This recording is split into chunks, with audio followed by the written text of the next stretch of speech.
Hey everyone, this is Jyoti. I'm not gonna say you can call me Joe because a lot of people are like, why? Why should we call you Joe? So it's totally fine. Call me Jyoti. Madhura is with me. You don't need to call her Maddie either. Yes, just call me Madhura. It's fine. Yeah. Both of us like our names. She likes Jyoti. I like Madhura. So we it's were all just good. trying to make it easier for y'all, but it's all Yes. good. It's all good. It's So all good. what are we reacting to today? Your crush, your latest crush, Timothée Chalamet. So this one is just for you, Joe. This is just for you. There's nothing else. So we are reacting to the Dune trailer. The one I've been waiting to the Dune for. trailer you've been waiting for, and let the record show that Joe has been very patiently waiting, despite having the world's biggest crush on Timothée Chalamet, and she's not watched the trailer yet. So it's a huge sacrifice she's making for this channel. Let me just say that it's not a crush because he's too young for me to have a crush on him. That would not be cool. I just think he's the next. He's like the next big thing to watch out for. He's a legend in the making. He's on his way to becoming that, and I deeply admire his talent. Deeply, love his work so far. So anything that has his name on it, I am automatically just watching it. Yeah.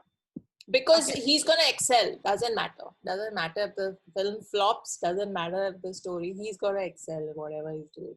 I have full faith. Also, he's a Capricornian, so it's a given. It's like, just take my money. Yeah. So this is the 2020 trailer for the Dune. This is not the first time the movie has had an outing. It's an adaptation of Frank Herbert's novel of the same name. Yeah, so which has 2 parts, and it was adapted to screen in 1984. That also had a huge stellar star cast because it's like the scale is such, right? Yeah. I mean, it's of the scale of Game of Thrones and Star Wars. It is a franchise that has so many arcs that you can't do it with like a small star cast. So it's a huge ensemble cast. And people are very passionate about that world and the characters and apparently even the houses and the families and all of that. So yes. I don't know anything about the books or the 84 movie except that it didn't do very well back in the day. No, it didn't. It didn't. Yeah, and they're kind of rebooting it and it's a 2-part.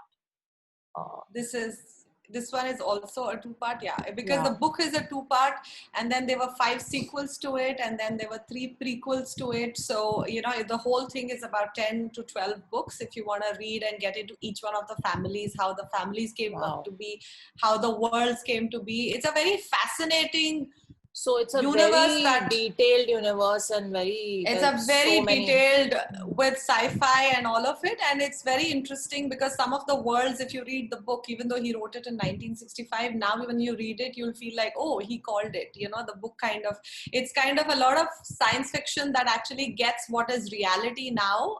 So you kind of like Star Trek kind of moments like Star Trek, or some even call Simpsons, where they predicted a lot of scenarios, right? It's kind of like that. So, but again, this one has Timothée Chalamet as the protagonist. He plays Paul Atreides, and opposite him, it is Zendaya, who's cast. She's cast in the character of Chani. Oscar Isaac plays his father, Leto.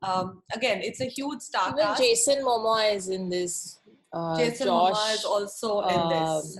Josh Brolin is in this. Yes, and someone else. I remember a few of them. You have Rebecca Ferguson. You have Charlotte Rampling. So you have it's a huge star cast. I mean, too many to list right now. So I think we should just watch the trailer. The trailer is also 3 minutes in duration. So we'll watch it and we'll have a lot and to discuss. Talk about. Yeah. Cool. Yes. Okay. Ready? Shall we? Yes. 1, 2, 3, play.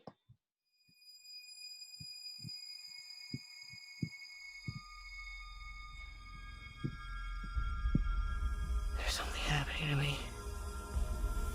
There's something awakening in my mind. I can't control it. What did you see? There's a crusade coming.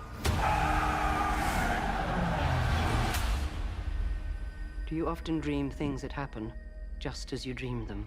Yes.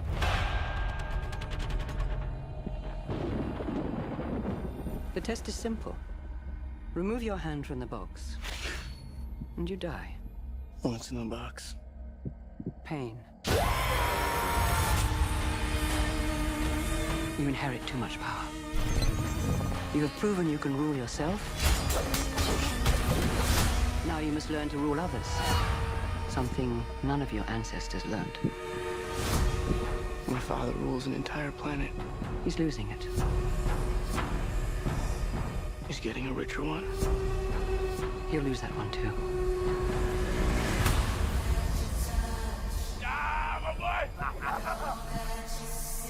Arrakis is a death trap. Kill him. This is an extermination. They're picking my family off one by one. Let's fight like demons. An animal caught in a trap will gnaw off its own leg to escape. What will you do? I know you. Oh my god. One day, the legend will be born. I love the soundtrack. It's giving me goosebumps. Yeah. The future. I can see it.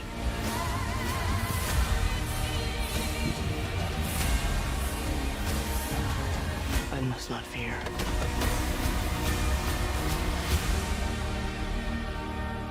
Fear is the mind killer.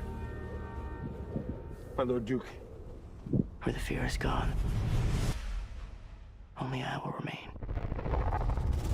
Ooh, I want to see the worm. Go, go, go! Yeah. Nice.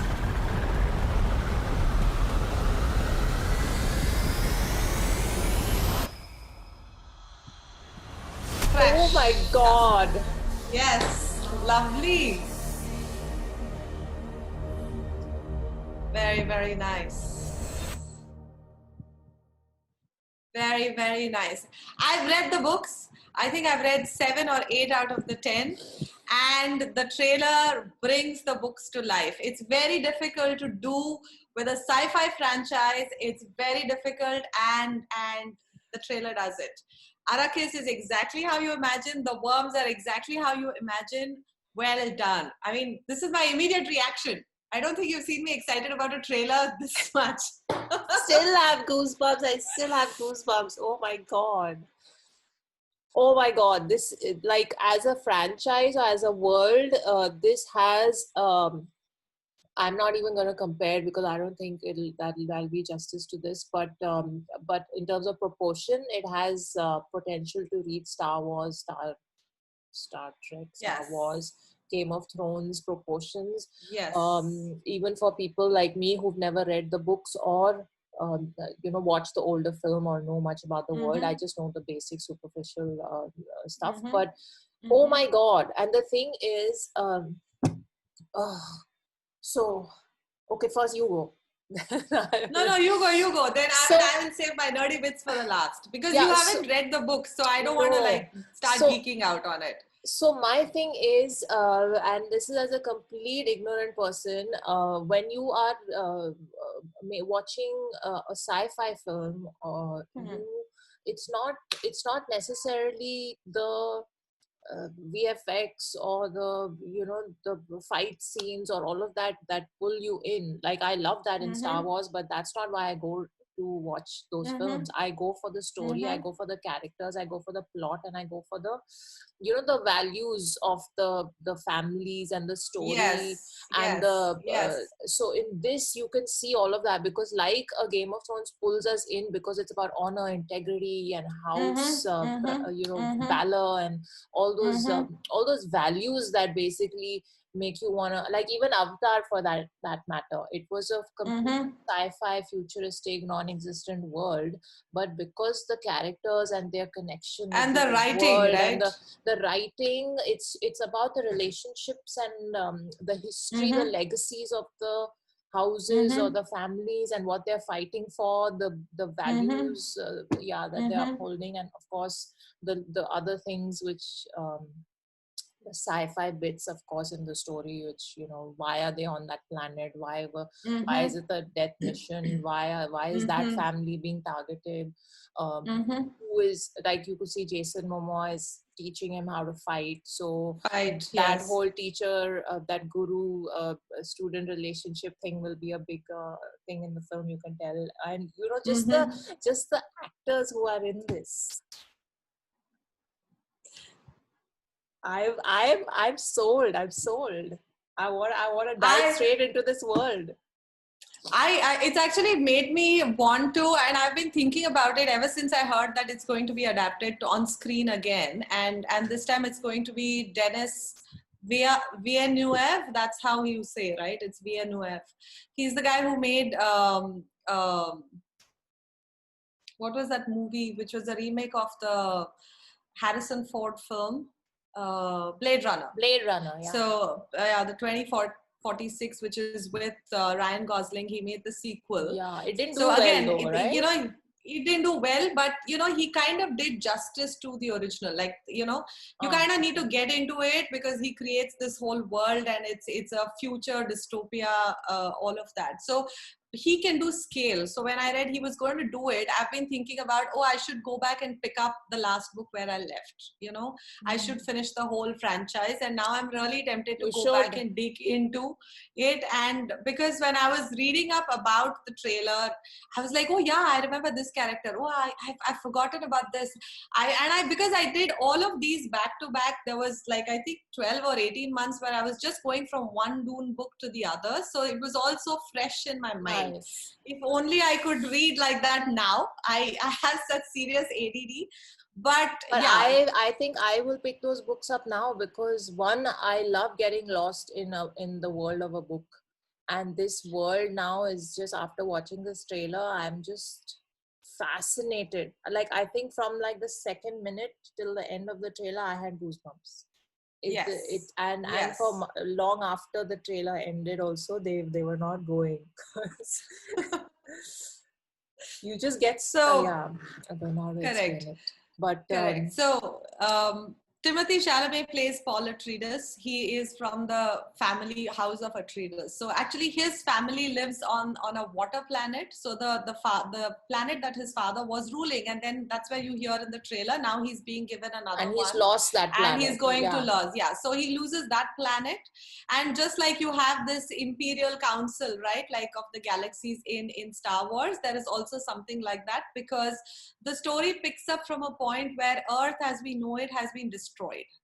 Like human beings have destroyed Earth, and then they have found different worlds, and each planet has like the Star Trek, each planet has a different kind of, or even Star Wars, different kind of inhabitants, different kind of people. It's not humans everywhere.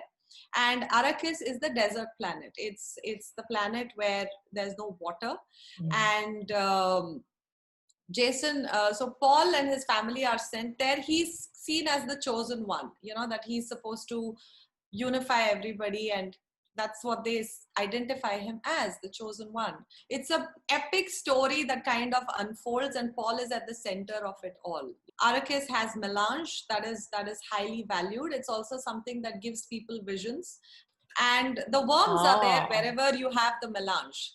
So, to get it, you kind of have to deal with them. You have to kind of deal with them, because they are always, they also consume the melange, and they also kind of protect the melange. So you have to be there. And, people who live in the desert, it's very fascinating how they've shown to have adapted to life there. Adapted, not adopted, adapted.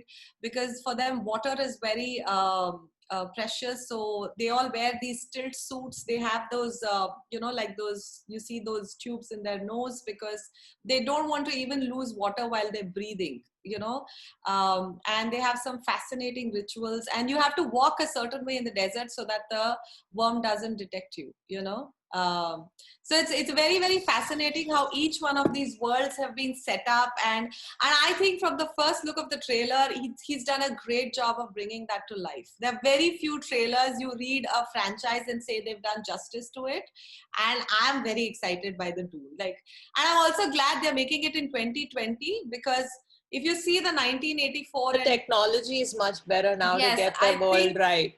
Exactly. So with the advancement, I think it's a great place to actually bring these kind of worlds with VFX to life, it's such a treat for somebody who likes cinema at this scale, right? So the VFX is gonna be amazing. It's gonna be the cherry on top. And what I liked is that they saved the worm for the last, right? They saved it for the last 2 or 3, 4, whatever seconds. And exactly. Then as the music has peaked and your like goosebumps are, and then you see the worm, and then you're like, correct, exactly. You had to and do the that. worm, I mean, the description of the worm, and when you read something, the kind of visuals you get in your head, right? And I think the trailer captures those visuals. I think for me, I think that's what I'm the most excited about this trailer, is that it captures the way the worm is described, the way you see the whatever the mouth of the worm, all of that, you're just like, ooh, this is exactly like how I pictured it in my head. Amazing. That's amazing that they got that right. Oh my god, I cannot. The hype is real, my excitement is real. I can't even imagine yours must be 100 times mine. I'm gonna pick up the books for sure, and just the music they use in this trailer, special mention, of course. Apparently they were going to make this movie 50 years ago, and they wanted to use Pink Floyd's music, and they couldn't, and that movie never got made, but now they use it in this trailer. So I read that in some article online. Okay. Because I was like, why is everyone so hyped about this movie? So I think it was some Hollywood reporter or something. But yeah, so anyway, it's this is the 2020 film, no? For this is the one to watch. I think in terms of scale, I think we need something to look forward to now that we won't have, after the rise of the Skywalker, we won't have anything else to look forward to. We've kind of gotten conditioned to expect a huge Star Wars release around Christmas. I mean, luckily our generation had it. Otherwise, we've all had to watch it like, VHS tapes or DVDs or, So it's nice to have one of these gigantic, these epic. Yeah, and it's a December release, so we don't know, whichever part of the world you are, whether, cinemas will be open, and a lot of, like, I don't know if in the US they will be, because I think till 2021 there's little hope of cinemas opening. But anyway, let's whichever part of the world, whoever is in, let's hope you get to watch it in the big screen. Let's hope we all get to watch it on the big screen. This movie, you can't watch it at home. You just can't. No, you can't watch it at home. Don't even think about watching it on your laptop. Like, please don't do that to yourself. Find an IMAX screen. Also find a movie hall where the sound quality is good. Like, I can say that from my experience, where a good movie was ruined because I couldn't hear the dialogues because the sound in the movie hall was so bad. So find one which has legit good sound, and an IMAX screen if possible, and watch it. I wouldn't push the 3D. I'm not sure if there is a 3D offering. I wouldn't push 3D on everybody because some people really get a headache. I don't like 3D, but sure. Best sound nice and biggest screen possible. Yes. Yeah, and I must, that line where he says, where my mind, there is no fear in my mind. It reminded me of where the mind is without fear. I remember that. But of course, Timothée, you have won my heart again. Just in 3 minutes. I mean, really, okay, I just have to say, call me by your name, your name, and then all the other films I've seen of his, Lady Bird, whatever, the King. I cannot get over the intensity of his eyes. Like, he just has such, like, his screen presence. You cannot look at anything else when this actor is on screen. I mean, he is the next I won't say he's the next Leo or anything. He is the Timothée, and he's a legend in the making. That's all I will say. And I do think that he's having a great run. I mean, I do think that he's a good performer. There's a certain sensitivity and he brings to his roles, which he's very comfortable. He's very at ease in, and he really gets into any role. And even with this, I think because of what Paul is supposed to be and where he's supposed to be and how old he's supposed to be, I think he lends himself really well. He shows a lot of promise. I would still wait and watch, you know. And this is from someone who absolutely loved him in Call Me by Your Name. I think it's a great portrayal, but I'd also want to see him in the long run. I'd hate for him to become another Daniel Radcliffe or somebody who started out with a lot of promise, but you know, then there is a lull in their careers. That's exactly what I mean, because he's done such different kinds of roles already, even though they're small in number, but each one so impactful and so different. He's already shown that he's not going to go a Harry Potter way, because he'll only be known by that sort of role because he's starting out. He's done a body of work that's already speaks volumes for his talent, and now he's doing one big franchise, which could be the one big thing in the future that he stands out in his career graph. But he'll of course go on to continue doing all the various different types of roles as well. So he is in a good place to take on a role like this for sure. And fingers crossed we all get to watch it on the big screen. It's just, I hope so. I hope we can. I think this one deserves a big screen. It's got Hans Zimmer's music as well, and that deserves the best kind of sound experience. Yes, you need. Please pick a nice movie hall which has great sound. You know, do yourself a favor and do that. This is just a public service announcement. Yes, consider it my good deed for the day. Please pick a nice sound. Yes, Wala theater.